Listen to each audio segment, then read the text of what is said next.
guys? Welcome to the Week 4 recap of the League of Superheroes, formerly known as the Telegram 10. Let's get right into the games here because we have a lot to talk about. Let's start off with this game right here. We got Bill and Bo going up against each other, and I believe Bo was 0-2 to start the year and is now back to 500 now with 2-2. He is currently second because it says right here second in Justice League. Right after a quick 0-2 start, so that's pretty good for him. Let's take a look at the bench. You know, kind of solid all around from what I see. Jared Cook really helped him out in this game. Definitely, no one was expecting that out of Jared Cook. And then he kind of solid all around. He did pretty well even without Odell, his top, I believe his first overall pick. Going off, and he hasn't really been doing much this year at all. I know that for a fact because I have him in another league, and he's been disappointing for me. Tyler Boyd ended up being a pretty good pickup for him. He's been pretty good over the last couple of weeks. Actually, really good over the last couple of weeks. And Alshon came back and dropped 20 points. That's really good for Alshon. And then he most likely gets Devonta Freeman back this week. He's questionable. So I guess we'll see about that, and we'll see how much Freeman is involved in the offense after Tevin Coleman's done a decent job as a starter. For Bill, he just got absolutely screwed over by Fournette not starting, or starting and then getting hurt after the first quarter. I got screwed over by that too in a lot of my leagues. I'm very angry about that. And it looks like he's going to be out for at least 2 more weeks at the very least. He didn't have a bad game. He still had Hopkins had 28. Watson had 31. Other than that, though, Sony Michel can't talk. 17 points. Had a really good game. James White also had a really good game for the Patriots. Corey Davis had a breakout game. If he started him over Tyreek Hill, he would have won, but obviously he was not going to do that. No sensible person would do that. So tough. I mean, if Fournette didn't get hurt, it's very reasonable to think that he would have had the game that Yeldon did, filling in for him. So that's also something to think about as well. All right, so let's move on. I want to get through these a little quick so we can take a deeper look at the standings. This week 4, you can start looking at the standings a little bit. Second game we're going to look into is the Burlington Boys of JD going up against and losing to Hassan, who arguably has the best team in the league because he is the highest scoring team in our league. He dropped another 135 this week. That's with his top pick, Antonio Brown, having a good game, I guess, but not by his standards. Just solid all around. A good start by starting Sterling Shepard. I saw that as like a trendy start this week. And his 2 quarterbacks have been absolutely lights out this year, with Goff being the 3rd ranked and Ryan being the 2nd ranked. So that's pretty impressive. And then everywhere else around, I mean, his running backs on paper don't look that good, but they've actually been playing pretty well. I mean, Ajayi didn't have a touchdown, but I actually like Ajayi as like a late bloomer this year. I think he's going to score a decent amount of touchdowns and be a decent option at running back.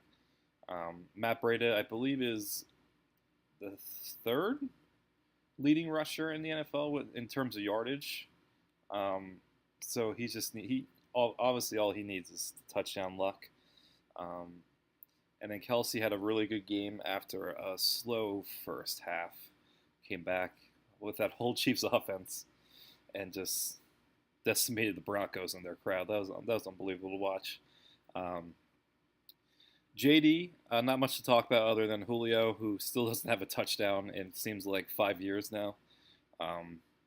Jordy Nelson, a nice start by him. There's not much he could have done to do anything to beat Hassan. So I guess it's time to move on. We'll see if Gronk plays this week on a short week against the Colts on Thursday night. That'll be interesting, a storyline to watch. Very good game here. This is probably the best, most obviously the most competitive game of the week. We have Fawad going to 4-0 versus Kaleem, who goes now to 1-3. Um, this was extremely close. The situation here was that I believe Lindsay needed 15 or basically 16 points for Kaleem to win going into the last night Monday night game, and it literally came down to the Broncos on their last drive trying to tie up the game. Instead of having Lindsay in to start, they had Devontae Booker as more of a pass protecting role, and he didn't find. I don't think he got even one look on the last drive. Now, granted, they had not that much time, and they couldn't really run. But Lindsay can be used as a receiving back, and so it's interesting. All he really needed was like 10 yards, or even like a catch in 5 yards to win. Um, and he didn't get that. He still had a very good game, I guess, 128. Golden Tate had a really breakout game, and this is with Keenan Allen not doing that much this year, and I really liked him going into this year. I'm surprised. Obviously, there's a lot more time, um, but there's other receivers, mainly Melvin Gordon, doing a lot for the Chargers over there. Fawad, again, very well rounded, even though he didn't get much out of his defense or anything. James White was a really good start by him. We can look at what Kaleem could have done. And, I mean, he could have done, I mean, there's only a 1 point difference. So, I mean, he could have maybe started Aaron Jones over Will Fuller, which I do not blame for not doing that. But Fawad, our commissioner, is now 4-0 and the top record in the league. That was a very good game. That game literally came down to the last second.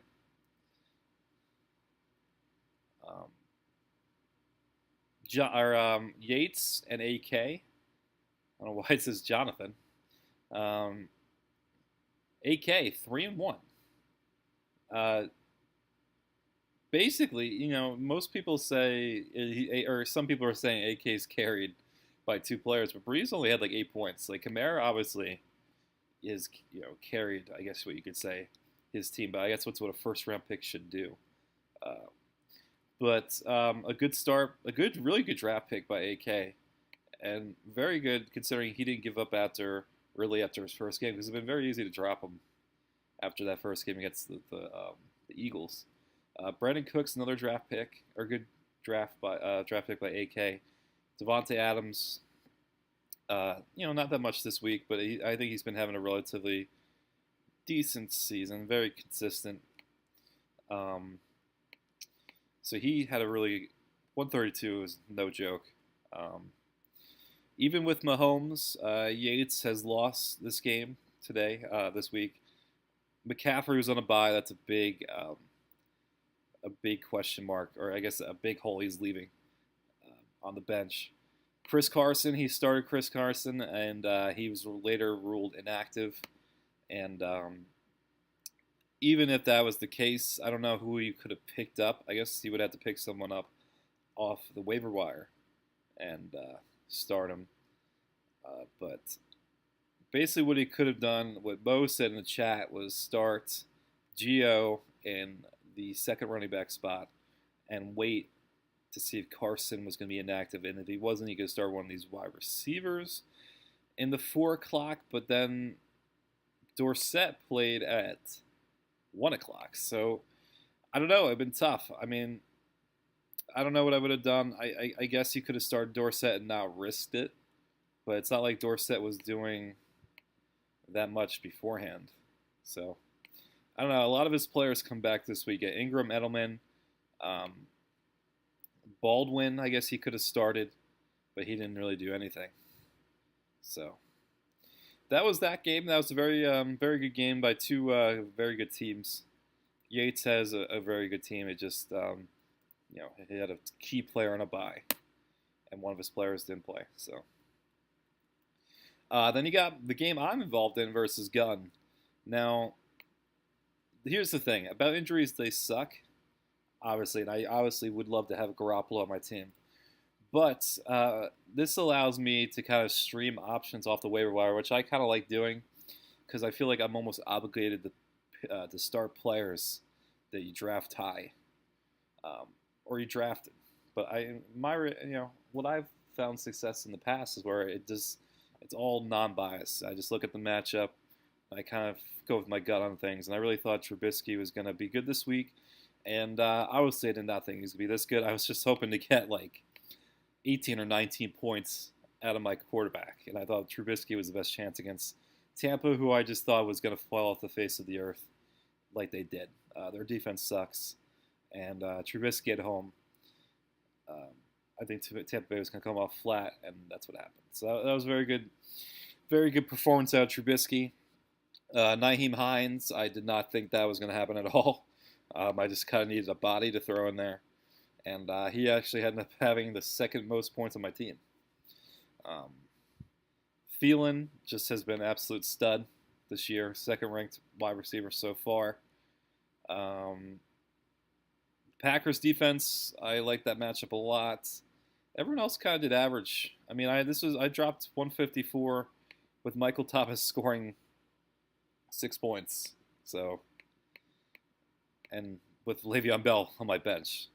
So, not much Gunn could have done. He still had a kind of a decent game with 111 points.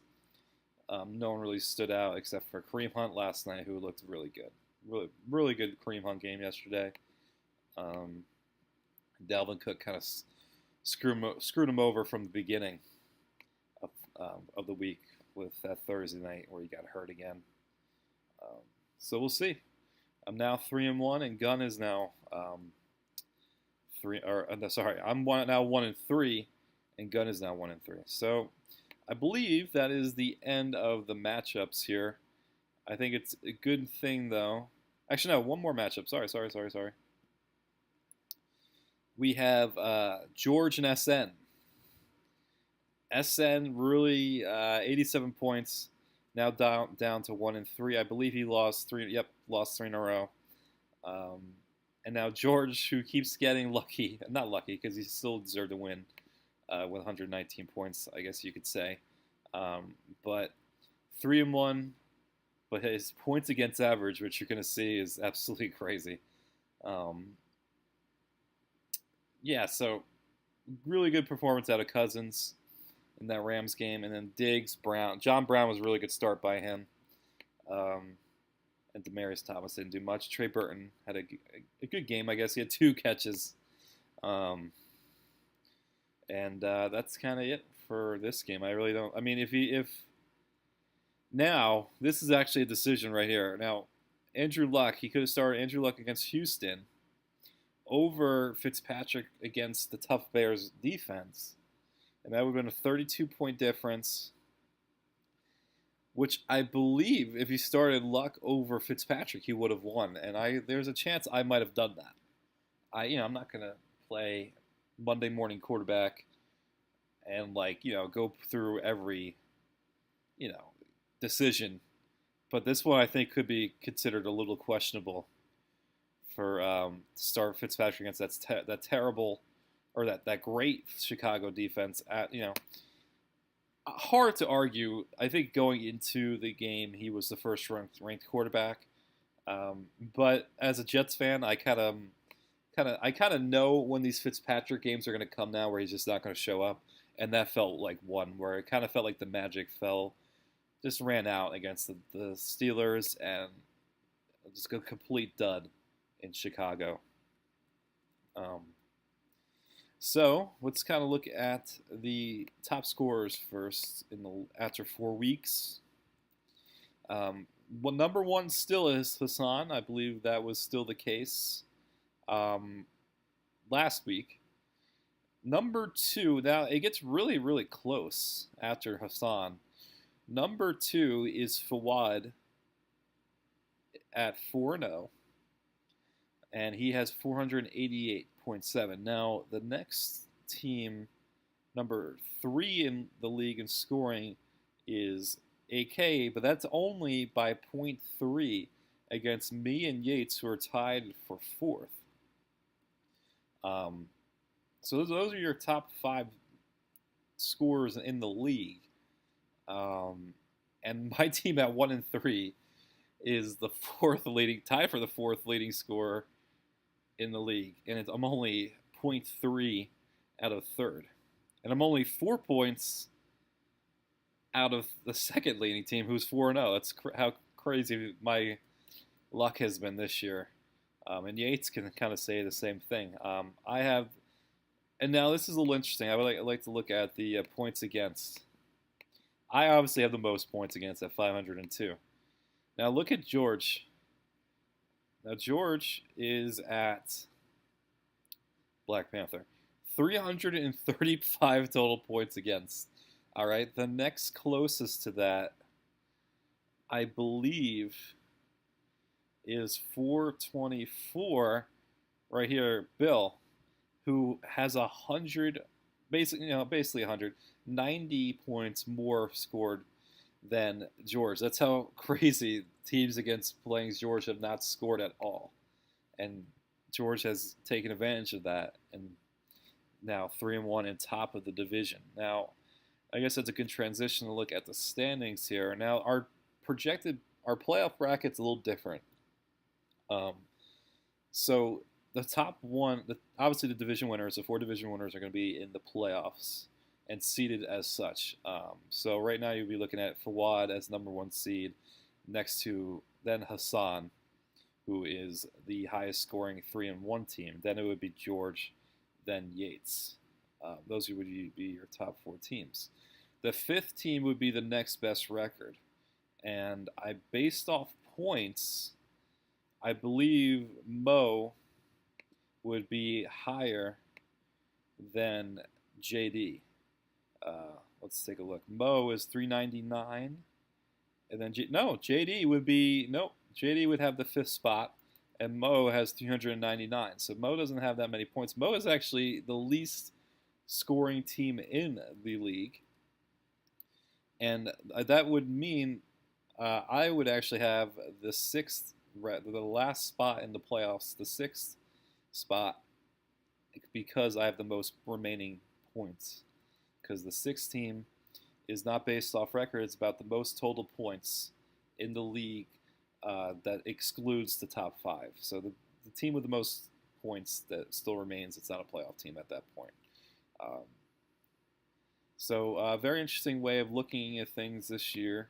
I know the projected we could have just looked at the projected playoff bracket, but I believe that's a little messed up because we don't have the playoff system like that yet integrated into ESPN. But the top four seeds would still be the same. Wait, hold up. I think I might have messed up a little bit. AK is 3-1. Right. So AK would be the fifth team. My mistake. AK would be the fifth team, and then I would be the sixth. There you go. All right, so AK instead of JD, because AK has the 3-1 record, and I would be the sixth based off points. All right, little mistake there, but still holds true. It'd be very interesting. I don't believe we had any major trades yet. Just looking at it, I don't think we had. I know we haven't had many trades at all. I don't think any of them have been major. Let's take a look. Looks like there's been 2 trades, and one of them I remember clearly. It was just me and AK doing a very small deal. I can't really remember the George and JD one. I can't really remember. But yeah, it'll be interesting to see if there's any more trades. We could start. Definitely fun to start looking at the playoff bracket to start, and we have the power rankings right here. I think these are just updated, week 5. So definitely be cool to look at that as well. And I believe that's it for this week, guys. I hope everyone has a good week, and be fun. Week 5, we're kind of moving along here, so it'll be very interesting to see how this works. All right, so everyone, have a nice week.